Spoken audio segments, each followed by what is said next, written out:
It is wonderful to worship, pero ano ba talaga ang kahulugan at ano ba at ibang uri ng pagsamba? Ang paglagay sa tamang lugar ay isa ring pagsamba because God is God of order. Kaya lagi tinuturo, lumagay ka sa lugar.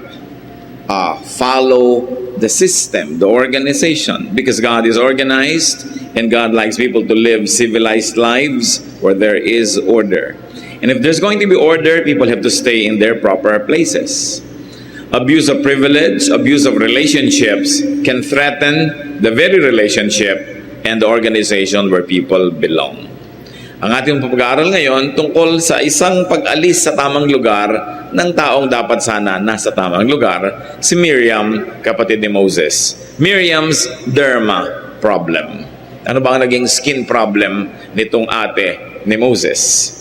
Aming Diyos, salamat sapagkat kayo nakikinig sa panalangin. We ask you, Father, to forgive us, cleanse our sins. We declare all our need for you, our sinfulness and our filth. And we ask you, Father, to wash us with the blood of Jesus. Make us clean, not because we deserve to be so, not because we are, but because you are. And we ask you, Father, to let the mighty, precious, and powerful blood of Jesus cleanse us from all iniquity.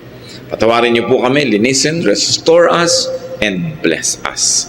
We are gathered to ask blessings from you and to bless your holy name as well. Lord, walk in our midst, teach us. Let your power be, O God, the power over all of us. We bring every thought captive to the name of your Son, Jesus, and we ask you, Lord, let every evil spirit, every evil man, and every evil intention be destroyed and trampled upon by the power of the name of Jesus. We ask you, Lord, take over, sit on your throne of power, dispense wisdom and blessing. In the name of Jesus, your Son, our Lord, we pray. Alam po natin ang kasaysayan na si Moses tinawag ng Panginoon to lead the nation of Israel out of slavery, out of Egypt and into the promised land. But the people of Israel were very hard-headed. Therefore, what must have been just a 2-week travel from Egypt to the promised land took them 40 years.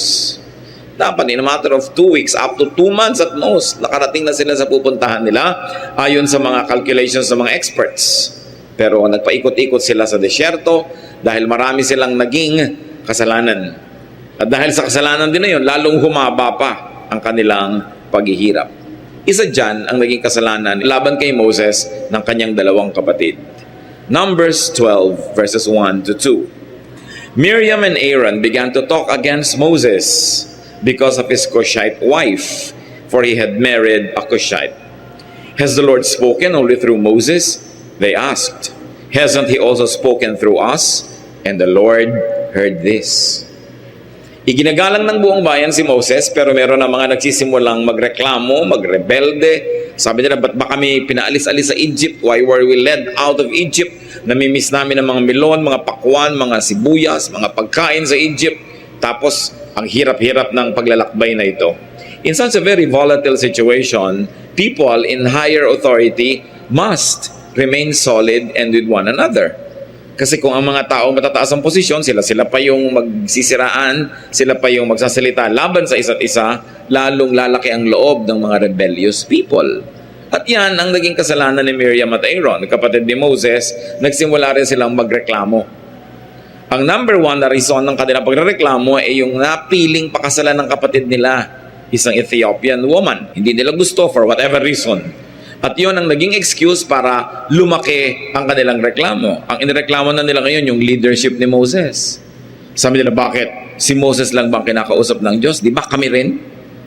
Kasi naman si Moses noong tumatanggi sa ministry, sabi naman sa kanya ni Lord, kung sinasabi mong hindi ka spokesperson, hindi ka magaling magsalita, okay, your brother Aaron can become your spokesperson.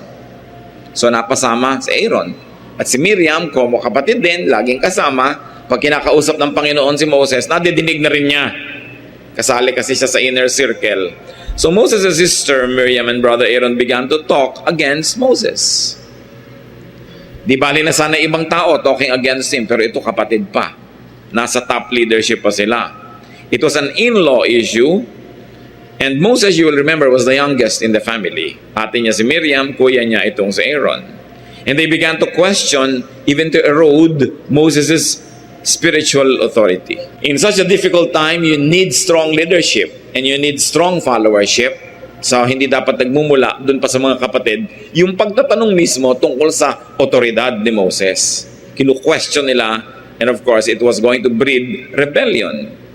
And it was not only that, Miriam and Aaron began to lift themselves up before the people at the expense of Moses. Sabi nila, bakit? Kami man ang kinakausap pa. Hindi lang naman siya. Anong ibig sabihin nun? Makinig din kayo sa amin. Meron din kaming karapatan na pakinggan ninyo at dapat din kami ay sundin ninyo. Well, up to a point, Miriam was really a leader. We know that she led the women in dancing with tambourines when the army of Pharaoh was drowned by God. And Aaron was Moses' priest spokesman. May katotohanan naman na sila naman ay merong mga responsible positions or positions of responsibility.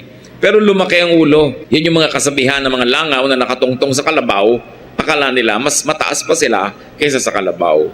Si Moses lang daw bang kinakausap? Sila rin. Samantalang kasama lang naman sila. Hindi naman talaga sila yung kinakausap ng Diyos. Numbers 12:4-9. At once the Lord said to Moses, Aaron, and Miriam, "Come out to the tent of meeting, all three of you." So the three of them came out. Then the Lord came down in a pillar of cloud. He stood at the entrance of the tent and summoned Aaron and Miriam. When both of them stepped forward, he said, "Listen to my words. When a prophet of the Lord is among you, I reveal myself to him in visions. I speak to him in dreams. But this is not true of my servant Moses. He is faithful in all my house. With him I speak face to face, clearly, and not in riddles. He sees the form of the Lord. Why then were you not afraid to speak against my servant Moses?" The anger of the Lord burned against them, and he left them. Masyadong dramatic yung encounter. The Lord called the three. Halika kayong magkakapatid. Mayroon tayong meeting. At bumaba ang Panginoon sa anyo ng malaking poste na parang ulap. Talagang yung that which inspires awe. Nakakatakot kung may atraso ka. Nakakatuwa kung may ginagawa kang tama. You know naman, the power of the Almighty is something you are glad about pag wala kang parusang kinakatakutan. And the Lord reaffirmed His favor on Moses. Sabi niya, hindi niyo ba napansin? Sa hinaba-haba ng panahon, pag may mga propeta akong pinapadala sa inyo, kinakausap ko lang sa panaginip. Nananaginip sila, nagkakaroon sila ng mga pangitain, tapos sasabihin nila sa inyo. Hindi niyo ba nahalata na kay Moses hindi pa napanaginip? Hindi vision, harapan kami mag-usap. Pinapakita ko sa kanya yung aking anyo. Hindi niyo ba nakita at nahalata na special siya sa akin? That Moses sees my form. That I give him very special revelation. Na si Moses na minsang nakaharap ang Panginoon, pagbaba niya sa bundok, umiilaw talaga siya, naging luminous. Parang radioactive yung katawan niya. Nagliliwanag, kailangan takpan pa siya ng kumot para hindi matakot ang mga tao dahil lumiilaw siya. There was powerful anointing and obvious blessedness. Alam na alam mo, anointed. Alam na alam mo, empowered by God. Sabi niya, nakita niyo yan, hindi man lang kayo natakot na batikusin siya. Hindi kayo natakot na magsalita laban sa kanya. Hindi niyo ba alam na pag kinalaban niyo siya, akong kalaban niyo? So the Lord asked why they were not afraid to speak against Moses and in the process offend God. And the Bible is very clear. God burned with anger. Talagang kumukulo siya sa galit. Galitin mo na ang lahat, huwag lang ang Diyos. Nagalit ang Diyos sa magkapatid. Number 12:10-13. When the cloud lifted up from above the tent, there stood Miriam leprous, like snow. Aaron turned toward her and saw that she had leprosy. And he said to Moses, "Please, my Lord, do not hold against us the sin we have so foolishly committed. Do not let her be like a stillborn infant coming from its mother's womb with its flesh half eaten away. So Moses cried out to the Lord, O God, please heal her. So Miriam was inflicted with a derma problem. Nagkaroon siya ng ketong. Nung umalis yung ulap na yun na presensya ng Panginoon, makita nila si Miriam puting-puti. Parang snow. It's the early stages of leprosy. Talagang puting-puti ang kanyang balat. And it was the worst punishment at the time because at the time, leprosy was incurable. And leprosy had always been associated by Israel as a punishment from God. Hindi natin yung dapat gawin ngayon kasi hindi naman ngayon ganyan uso yung ganong pag-iisip. Pero noon, iniisip nila, may ketong ka, therefore pinaparusahan ka ng Diyos. Biglang naging Lord ni Aaron si Moses. Lord, ang tawag niya sa kanyang kapatid. Aaron pleaded with Moses for Miriam. Talagang magkakampi, magkapatid na ito. O kaya natakot din siya na baka siya yung next. And Aaron admitted their foolishness and their sin. Sabi, nagkamali kami, patawarin mo na po kami. Kulang-kulang na lang mangupo na siya. At dahil nadinig ni Moses ang pakiusap ng kanyang kapatid, Moses cried out to God for Miriam's healing. Mabait talaga. Yung dalawa, magkakampi talaga. Take note that Miriam and Aaron did not and could not appeal to God directly. Yabang-yabang nila kanina. Sabi, bakit? Kami ba hindi kinakausap ng Diyos? Siya lang ba? O ngayon, ba't sila kumuusap sa Diyos? Hindi sila nangahas magdasal sa Diyos sa paggalingin si Miriam, patawarin sila. Sabi, Moses, please naman, patawarin mo kami at ipagdasal mo kami, ilapit mo kami sa Diyos. Ipinahiya sila ng Diyos. Kasi kung ang ipinagyayabang nila na sila man ay kinakausap ng Diyos, napatunayang hindi. Kasi hindi sila naglakas ng loob na dumiretso sa Diyos. Alam nilang hindi naman talaga sila pwedeng dumiretso. Dadaan sila kay Moses. Talagang kung saan ka kasi nagmamataas sa buhay, kung saan ka nagyayabang, doon ka ibabagsak. Para magkabali-bali ang iyong likod at mapilitan kang yumuko sa Diyos. At yumuko sa kanyang mga hinihirang. Ang talagang nagmamataas, kung saan nagmamalaki, doon pinapaliit.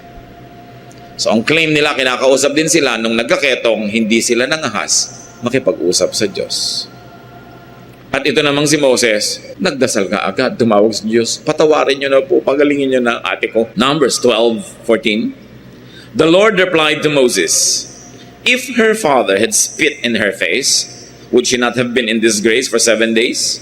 Confine her outside the camp for 7 days. After that, she can be brought back. Hanggang ngayon po, sa mga makakaluma na mga kultura sa Middle East, ang tatay na may authority sa anak, pag dinuran niya ang muka ng kanyang anak na babae, para na siya isinumpa. Siya ay mahihiwalay sa kanilang pamilya at ang lahat ng mga pabor na ibinibigay sa kanya, babawiin. Ito ang pinagmumulan ng kaugalian na yon. Kaya sabi ni Moses, patawarin niyo na po, pagalingin. Sabi naman ng Diyos, hindi ba kung tatay lamang ang dudura sa mukha ng anak niyang babae, ang kailangan siya ay ihiwalay at parusahan? Ako pa, Diyos, tatay ng mga tatay, God of gods, ang dumura sa mukha niya sa pamamagitan ng pagbibigay sa kanya ng ketong? Kung ganon, sabi ganon, at least, dapat 7 days din siyang madisgrace, mapahiya, palabasin sa kampo, isama sa mga may ketong at sa mga pinarurusahan.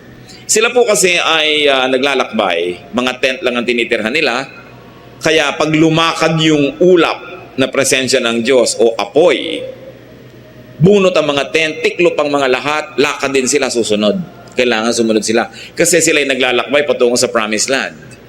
Pero pagka ganyang may mga nakakulong, may mga pinapalabas sila sa camp, dinedisiplina, hindi umaalis, hindi lumalakad ang Exodus, nade-delay. Kasi may mga taong nakahiwalay at nakakulong. At ganoon ang nangyari kay Moses.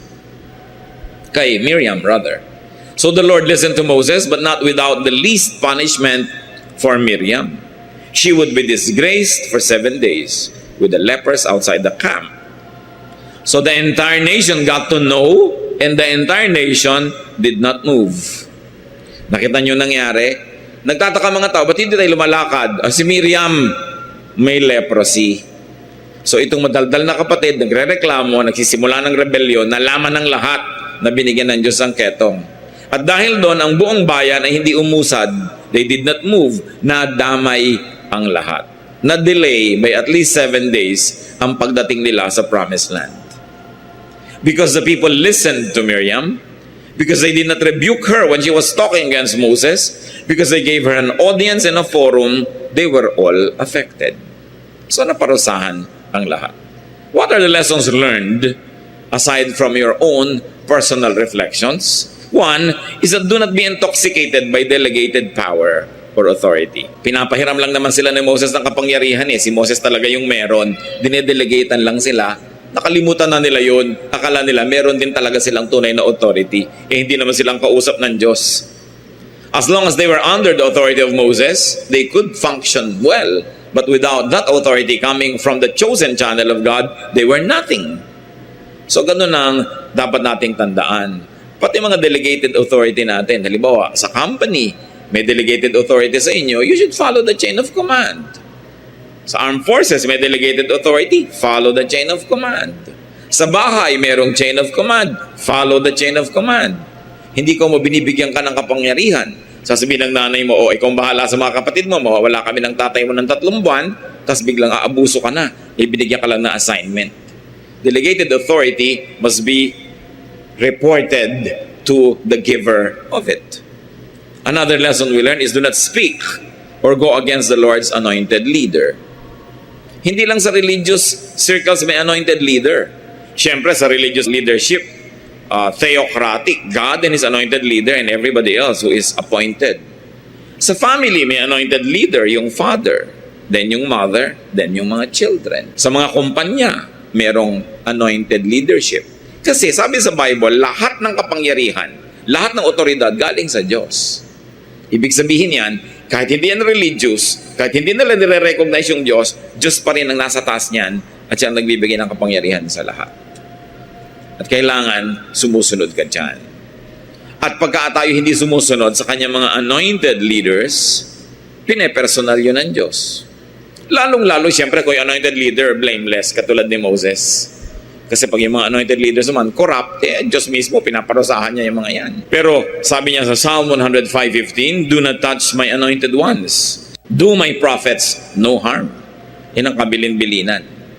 Kung sila'y nagkakamali, Diyos ang magtutuwid sa kanila, hindi ikaw. Habang nandyan sila, kailangan tayong lumagay sa lugar. Do not speak against people above to people below. Meron kasing protocol na sinira itong si Miriam She breached protocol. Moses was at the top, and they were beneath him, although being brothers and sisters, they're almost like equal to him, no? Blood relations. Pero yung mga taong kausap nila were way, way below. Ikaw na nasa taas, may sinasabi ka against sa nas mataas sa'yo o ka-equal mo dun sa taong nasa baba. This is a violation of God's ethics. Halimbawa, magkakapatid kayo, may edad na kayo, may mga problema ka sa kapatid mo, may alam kayong mga flaws nila, pero hindi mo yan dinidiscuss sa yung mga pamangkin.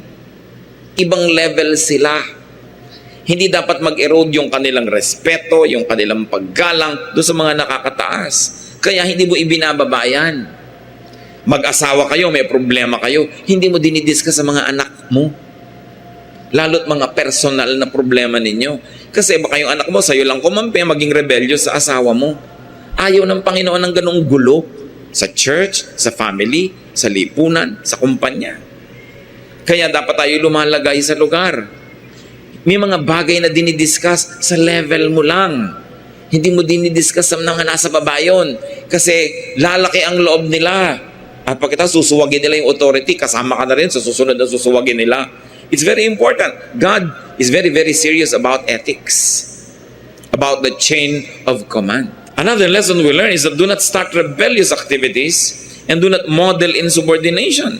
Especially if your family, your organization has problems. Malaki na nga ang problema ng bayang Israel noon. Dadagdagan pa nila ng internal problem. Ang totoo noon, wala namang kakwenta-kwenta kasi yung issue nila You know what the real issue was? Envy. Naiinggit sila that Moses was respected by all. Kaya sinasabi nila, bakit siya lang? Siya lang ba kinakausap ng Diyos? Kami man. Ibig sabihin, respeto nyo rin kami. Naiinggit sila sa kapangyarihan ng kapatid nila. Naging butas lang nila yung napiling pangasawa. Kaya yun ang bigla nilang minamalaking issue. 2 Chronicles 13, 5-6, 15 and 20. Don't you know that the Lord, the God of Israel, has given the kingship of Israel to David and his descendants forever by a covenant of salt? Yet Jeroboam, son of Nebat, an official of Solomon, son of David, rebelled against his master. God routed Jeroboam and did not regain power during the time of Abijah. And the Lord struck him down and he died. So malaking kwento, ang ibig sabihin lang naman nun, lumalaban sila doon sa pinili ng Diyos na pamilya mag-ahari doon sa kanilang bayan, ang Diyos mismo ang pumalo at pumatay sa kanya. God hates rebellion against His chosen leader. God hates insubordination against His anointed ones. Whether those anointed ones were sterling and whether they were above reproach was not the point. The point was, God would deal with them. Hindi yung mga nasa baba ang nagtutuwid sa nasa taas. Democracy ang tawag doon. Diba? Pero sa Diyos, theocracy. Power from above, pababa. Sa democracy, is the opposite. Power from below, papataas. So nakikita natin yung mga ethics involved here. Another thing we learn from this story is to repent at once when error is committed. Malaki yung error nila eh.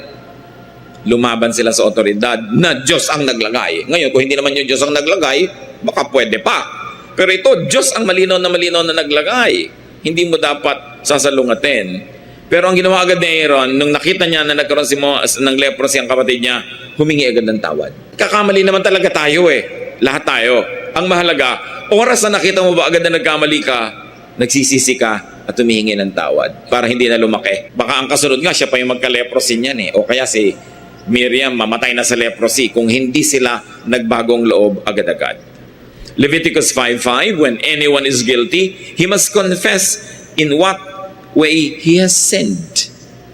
Agad-agad. Agad, sorry, ay, mali ako. Naranasan nyo na ba mga kapatid na meron kayong mali, na-realize yung mali kayo, pero pinanigasan nyo pa? Hindi pa kayo nag-sorry agad? Yung pagsasorry, bawat minutong lumalampas mula nung na-realize mong mali ka, na hindi ka nag-sorry agad, papahirap ng papahirap sabihin. Papahirap ng papahirap humingi ng tawad. At yun din naman pinagkamalian, papatagal at papahirap sa kanya magpatawad habang tumatagal kang hindi kumikilala sa iyong kamalian. Kaya dapat agad-agad. Sabi niya, uy, sorry, Moses, my Lord Moses, sorry. So we ask for forgiveness. Another lesson we learn from this story is that you ask God through anointed channels. Sure, you can ask God directly. We are being encouraged. But Aaron spoke to Moses to speak to God for them. Why? Because this was also corrective.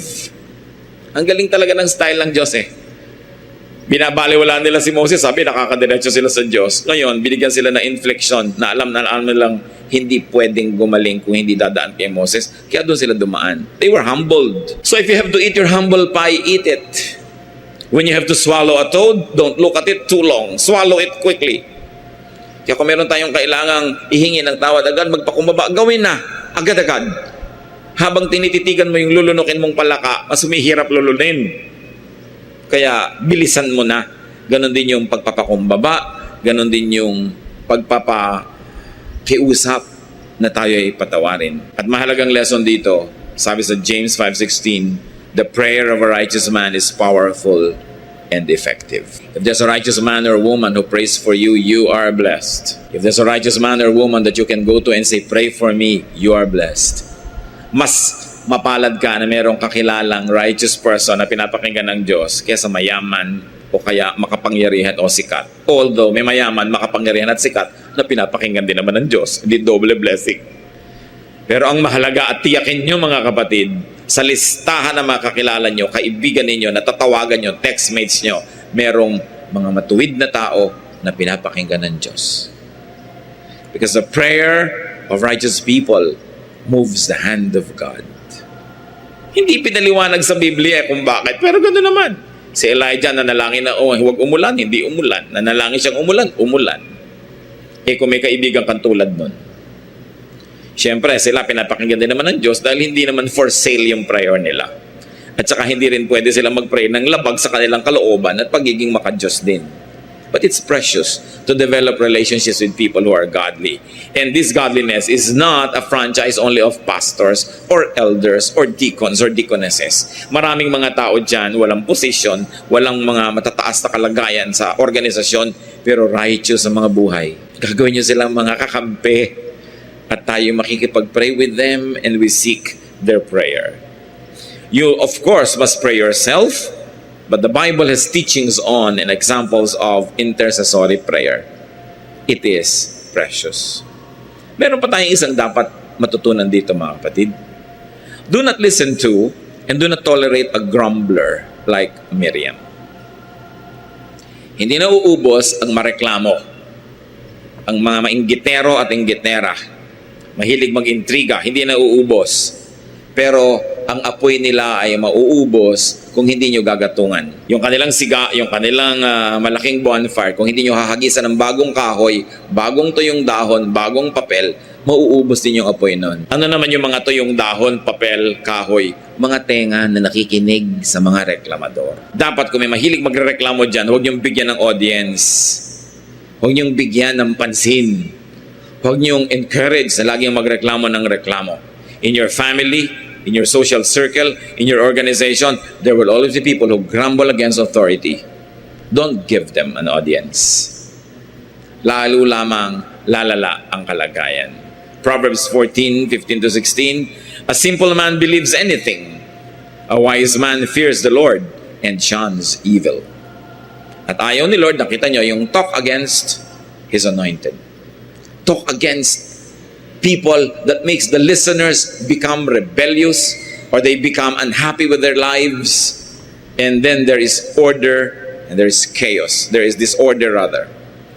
Pinakamahirap na maramdaman, inggit. At ang pinakamahirap na energy na papunta sa'yo ay yung inggit din.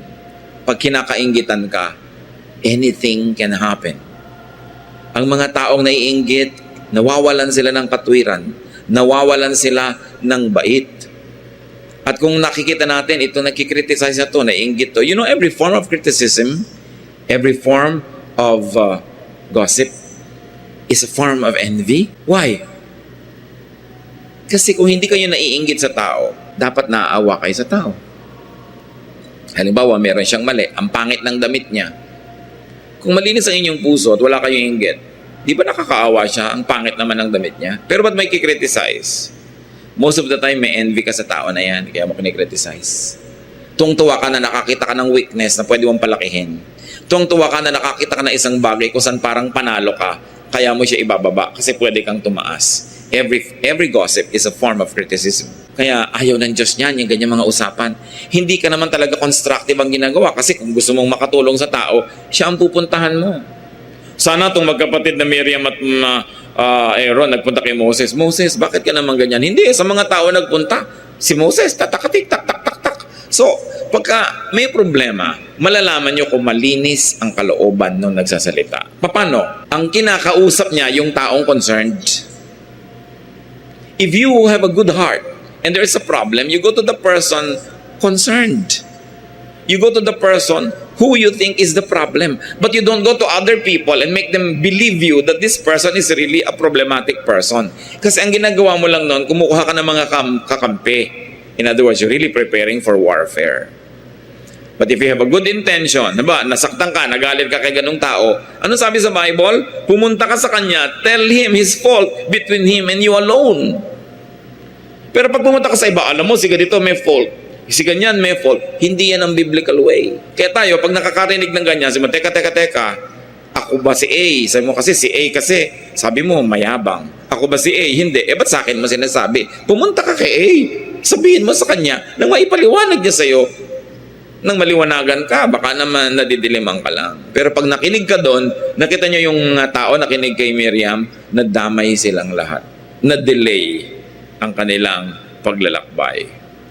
Leviticus 5:1, if a person sins because he does not speak up when he hears a public charge to testify regarding something he has seen or learned about, he will be held responsible. Haba naman yung sentence na yan, ano? Sinasabi lang, may nadinig ka. Pagkatapos, magiging responsible ka kung hindi mo ginawa yung tama. Tulad ng mga tao, dapat itinuwid nila si Miriam eh. Huwag ka magsalita ng ganyan. Ayaw ng Diyos ng ganyan. Pumunta ka sa mga kapatid mo, sa kanya mo sabihin ng reklamo mo. Yun ang dapat nilang ginawa. At mga kapatid, kung yan ang gagawin natin, walang chismis na kakalat. Walang problemang lalaki. Kaya dapat lahat tayo may pananagutan dyan. May isa pa tayong dapat maunawaan sa kwentong ito. Do not expect God's forgiveness to exempt the offender from the consequences. Akala ba natin, pag humingi tayo ng tawad, wala nang consequence? Meron pa. Pinatawad lang nga tayo. Pag pinairal mo yung 1 John 1:9 that if we confess our sins, He is faithful and just and will forgive us. Yes, God forgives. But it means that He's not going to throw you to eternal hell because of your sin. But expect that you will have to pay. Ang pagpapatawad sa kasalanan ay hindi exemption from its consequence. Halimbawa, may utang ka, tagal-tagal mo hindi binabayaran, humingi ka ng tawad, alam ka namang bayad na. Pinapatawad ka lang sa hindi mo pagbabayad ng matagal, pero magbabayad ka pa rin. Ganon yun. Kaya tayo kuminsan, sorry na, tapos hindi ka nagbabayad. Kailangan pag may nagawa kang masama sa isang tao, nagsorry ka at may bayad. Nakita nyo si Zacchaeus? Matapos yan dayain yung maraming mga tao sa pangmaningil ng buwis, nung ma-realize niya yung kamalian niya, naghumingi siya ng tawad sa Panginoon, nagbagong loob siya, pero ibabalik niya, lahat yung dinaya niya, may interest pa. So kayo, pagka mayroong nagawang mali, sorry, pero may padala kayong cake o prutas, may padala kayong kung ano, hindi yung sorry lang, period na. Kailangan may dala kang peace offering sa tao. Ganon din sa Panginoon. You pay. You are only exempted from the eternal consequence of your sin, but you are not exempted from the practical consequence of what you did. Yun ang ibig sabihin ng pinapatawad. Proverbs 11:21, be sure of this, the wicked will not go unpunished. Hindi pwedeng walang parusa. At having realized that, hindi natin mamagaanin ang kasalanan dahil pinapatawad naman tayo ng Diyos 70 times 7. Yes, walang katapusang patawad, pero mayroong multa. Pagkapasa mo sa pulis, patawarin niyo po ako, hindi ako dapat dito nag-park. O sige, pinapatawad na kita, pero ito yung ticket. Napatawad ka, iba yung pinatawad ka at iba naman yung papairalin mo yung batas. Dapat ang batas masunod. Sabi sa Bible, whatever a man sows, he shall reap. God is not mocked. Be sure that your sin will find you out. Now, some leprosies could be caused by sin, by rebelliousness, by talking in an evil way. Nakita nyo, yung kasalanan nag-translate into physical illness. So maaring ang ilan natin na mga physical illnesses dahil sa kasalanan. So hindi lang tayo nagkakaroon ng clinical diagnosis. Laging masakit ang ulo ko, sumasakit ang tiyan ko, bakit kaya laging namimitig ang aking paa, nangingimay ang aking braso, bakit kaya ako laging nahihilo? Yes, you go to doctors, you go to health caregivers, you go to clinics to find out yung pathology ng sakit mo, mikrobyo ba yan, o may clinical reason. Pero hindi lang yun. Magkakaroon ka rin ng spiritual diagnosis. Magtatanong ka rin sa Diyos, mag-iisip-isip, magbubulay-bulay. Baka naman kaya ako laging may ulcers kasi ang sungit ko. Pwede yun. Baka naman kaya laging sumasakit ang ulo ko kasi warrior ako. Kasalanan yung worry dahil hindi ka nagtitiwala sa Diyos.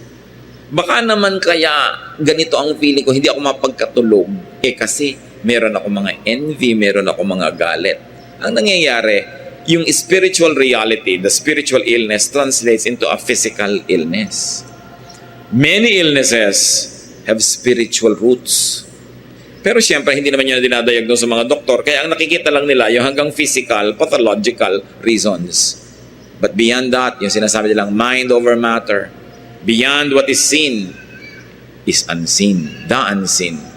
Beyond what is tangible is the intangible. Kaya ang pinakamahalaga, kung meron kayong mga sakit na pabalik-balik, hindi nyo maintindihan, hindi magamot-gamot, hanapin ang pinag-uugatan nito, maaaring kasalanan.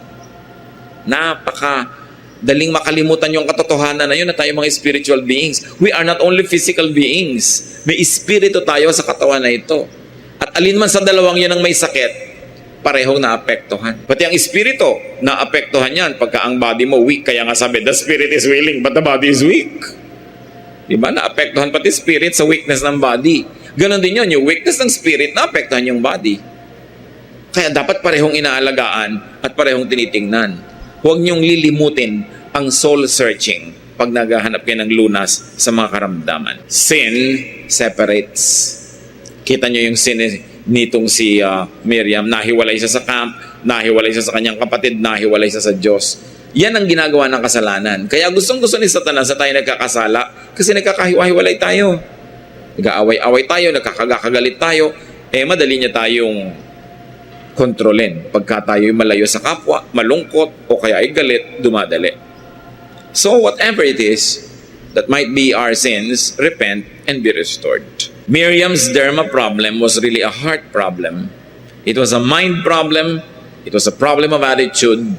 It was a problem of jealousy and envy. Kaya kung tayo maiinggitin, masiselosin, sabi, be transformed by the renewing of your mind. Marami kayong magiging physical illnesses pag kayo'y mga inggitero at inggitera, mga seloso at selosa, pagka tayo ay mahilig na tumingin sa iba at pagkatapos gustuhin yung hindi naman atin. Kaya babawal din niya sa 10 Commandments, don't covet. Yung hindi sa'yo, huwag mong paghangaran. Kasi masisira ang iyong bait, masisira ang iyong ulo, kasunod masisira ang diskarte mo sa buhay. Isa pa nating dapat balik-balikan, we must recognize and respect anointing. God's anointing. We must also respect position and achievement, even in our own Moses. Siguro itong si Miriam, naalala niyang, bakit? Ako naman ang naglagay sa'yo sa basket, ha? Bakit? Ako ang nagdala sa'yo at nagpaano doon sa ilog para ka mapulot ng prinsesa. Yung pagkaate niya na mamayani. At sa atin pong lipunan, bisa niyang pagkaate, pagkakuya, exaggerated. Matanda ka lang naman na isang paligo, pero sobra mo nang dinodomina ang iyong kapatid. Now, may kapatid ka, mas nakakabata sa'yo, pero may achievement, matuto ka magbawo. Nahihirapan kasi ang mga ate at kuya kung medyo itong mga nasa gitna o mga bunso yung achievers. Pinagpipilitan nilang, ako pa rin ang ate at ang kuya dito. Alam niyo, yung pagiging ate-kuya, effective lang yan kung mga bata pa kayo dahil siya 5, kayo 8. Wow, 3 years gap. Ang laki talaga ng alam nyo kaysa sa kanya. Kasi 5 lang siya, 8 kayo eh. Kung siya 7 na at kayo 10, 3 taon pa rin yung pagitan nyo. Halos pareho na lang kayo ng alam. Kung 23 kayo at 20 siya, talaga bang malaking-malaki pang agwat ng inyong alam? Kung 53 kayo at 50 siya, huwag niyo sabihin na meron kayong alam na hindi pa niya alam yon. Yung gap ng ranggo na magkakapatid habang tumatagal, kumikipot. Nag-aabot-abot kayo sa isang lugar na pare-pareho na lang kayo. Kaya kahit ate ka, kuya ka, gagalang ka sa mas nakakabata sa'yo. Lalo't meron silang achievement. Lalo't meron namang nagiging bunga ang kanilang buhay. Hindi mo lagi igigiit na ikaw si ate, ikaw si kuya. Kasi ganun ang ginagawa nitong si Miriam eh. Gusto niya, baw sa kanya si Moses. Si Moses ang kinakasihan ng Diyos, hindi naman siya. You must recognize that. Kahit kung minsan ikaw yung mataas ang may pinag-aralan, pero ay mas nakakababang pinag-aralan siya, pero alam mo siyang ginagamit ng Panginoon eh, siya yung anointed. Baw ka na lang. Hindi mo pwedeng sabihin, mas mataas ang pinag-aralan ko, mas matanda ako sa iyo. Kaya sabi ni Paul kay Timothy, huwag mong hayaan na baliwalain ka nila dahil mas bata ka. Ikaw ang pinili sa ministry. Kahit bata ka, ikaw dapat mag-lead. Huwag ka mangimi. Kasi Diyos ang naglagay sa iyo dyan. Kaya tayo naman, tinutulungan natin yung mga so-called juniors by giving them the respect they deserve, especially if they have earned it. Mga magulang at mga anak, malaki ang gap, 20 years, 25 years, ang gap ninyo sa anak nyo. Pero kung 70 kayo at 50 sila, ano pang alam nyo na hindi na rin nila alam? So kahit tayo mga magulang, dahan-dahan din natin we gracefully surrender many things, even to younger people, to respect the knowledge, the experience that they too have collected over the years. You cannot stand on your laurels na mas matanda ka lang. Yung pagiging matanda nung araw, sobrang kagalang-galang ang matanda. Alam niyo kung bakit? Wala namang eskwelahan nung araw eh. Noong mga panahon na ating mga tribu, nung kauna-unahang panahon, wala namang mga paaralan, walang mga specialist schools. So talagang habang tumatanda ka, dun ka lang nagkakaroon ng alam. Therefore, pag mas matanda ka, mas maalam ka sa bata. Hindi na yan totoo ngayon. Madalas nga ngayon yung bata pa ang mas maraming alam kaysa sa matanda. Di ba? Kasi sila tong nag-aaral, nagpapakadalubhasa. So, nababaligtad. Kaya dapat natin sinasabi, aba, ikagalang ko ito kahit apo ko may alam ito. Nagbabago ang takbo ng panahon. Nung araw kasi experience lang ang teacher eh. Kaya kailangan tumanda ka para magka-experience ka. Ngayon ang daming paraan para matuto. Pero hindi ko sinasabing huwag natin igalang yung matatanda kung hindi sila marunong mag-text at hindi sila marunong magbukas ng computer o hindi sila, to be better informed doesn't mean to be wiser. Many people are just better informed but they are not necessarily wiser. You have to take the wisdom and the counsel of the years para ka talaga maging wise. Kaya kahit kailan, iginagalang pa rin talaga ang matatanda.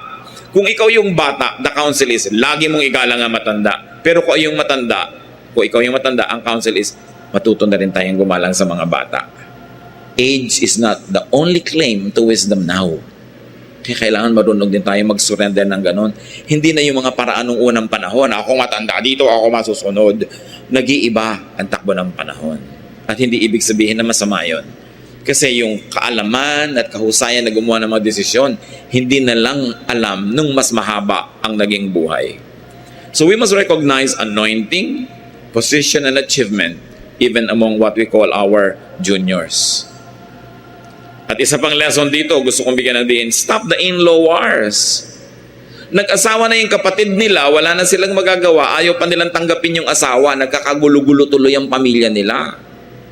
Kung sino man ang napangasawa ng kapatid nyo, ng anak nyo, tanggapin nyo na, lalo't kung mahal.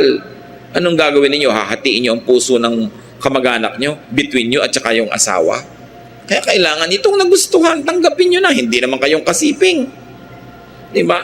Tanggapin nyo na. Kuminsan yung mga anak ang dadamot. Yung nanay nilang byuda o tatay nilang byudo, ayaw nilang pag-asawahin. Pero pag may sakit, hindi naman nila himas-himasin man lang. Inaabotan ba nila ng mainit na kape? Pagka ba ang mga anak nyo may sakit kayo, 24/7 babantayan kayo? Naku, ang magbabantay sa inyo yung spouse nyo. Kaya huwag natin pagdadamutan yung mga mahal natin sa buhay na magkaroon sila ng partner. Kahit ayaw nyo, hindi naman kayo yung partner. Kailangan tayong matutong makisama.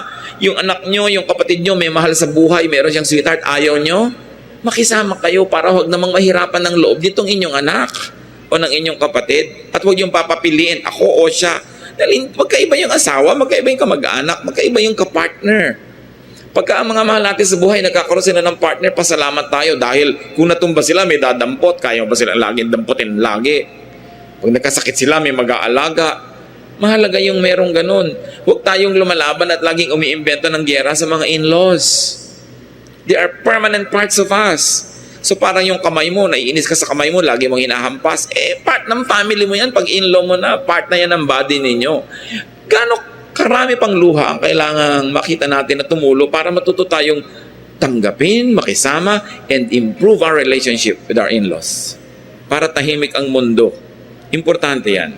Nakita natin sa kaprasong kwentong binasa natin. God hates grumbling. God hates yung mga taong puro mareklamo at bulong ng bulong. Baka naman tayo pala yun, mahilig magreklamo, lagi naghahanap ng irereklamo, lagi na lang may galit, lagi na lang may sumbong. Grumblers inflict themselves with leprosy, whether that leprosy is visible or not. Nagkakaroon tayo ng mga iba't ibang uri ng mga sakit, and grumblers also impose themselves on others. Always find something to thank God for, and really be thankful. Maraming mga bagay na dapat ipagpasalamat. Ang nakikita nila nun, yung konting problema kay Moses, hindi nila nakita na hindi na sila slaves. So tayo kaya yung mareklamo? Tayo ba yung inireklamo? Huwag na tayong gumanti. Tingnan si Moses, ang bait. Pinagdasal pa niya sa Diyos. Natahimik ang pamilya nila. Huwag na kayong gaganti pa para huwag nang humaba pa. At ang problema pag gumaganti tayo, nagiging tabla. Dati mataas ang kalagayan nyo, morally sila mababa. Nung gumanti ka, bumaba ka rin, tabla na kayo. Kasi matatabla ako sa'yo. Ibig sabihin, level pareho. You no longer have a moral upper ground. So you lose the upper ground on which you stand. So gumaganti, huwag papatol sa mga ganyan. And remember, huwag mangungonsinte. Huwag ka may mabulungan ng bulungan, kwentuhan ng kwentuhan. Whether it is the church or the company, whether it's the family or the neighborhood, God doesn't like this. God likes the problem to be solved, and this is not the way to solve a problem. You go to the person concerned. talk to the person, not about the person. Aming Diyos, nagpapasuri kami sa inyo. Kung kami man po ay biktima ng mga madadaldal, mga naiinggit, turuan mo kami magpatawad tulad ni Moses at turuan mo kami manalangin pa nga para sa mga matatabil at mga lumalaban sa amin. At kung kami naman, Panginoon, yung Moses, yung Aaron, ipakita mo sa amin na hindi ito kalugod-lugod sa inyo. Na kung nagawa na namin, humingi kami agad ng tawad, ituwid at talikuran ng ganitong masamang gawi. At kung kami naman yung mga taong bayan na kinukwentuhan ng mga Aaron and mga Miriams ng buhay namin, huwag namin silang konsintihin. Ituro namin ang tama. At nang hindi lang magkaroon lagi ng kwentuhan, kundi magkaroon ng solusyon sa mga problema. Marami kayo tinuturo sa amin sa mga iksing kwentong ito, punong-puno ng aral. Humihingi kami, Panginoon, ng mga practical applications so that we will be enriched, empowered, enlightened by your word. Na hindi kami magiging tulad din ng dati na matapos naming marinig ang kwentong ito at muli naming masuri that we will become better persons, that we will stop becoming Aarons and Miriams, we will be more like Moses, and we will stop becoming like the people that lent their ears to all this grumbling. Ituro mo rin sa amin, Panginoon, na tingnan namin mga sarili kung ang mga sakit namin, hirap sa buhay na dinaranas ay dahil din sa kasalanan, lalong-lalo dahil sa inggit o sa selos. Ituro mo sa amin na higit na mabuting paraan. Magbulay-bulay tayo sa ilang saglit. Humingi tayo ng pagpapala, pagtutuwid, kaliwanagan. Be silent before the Lord.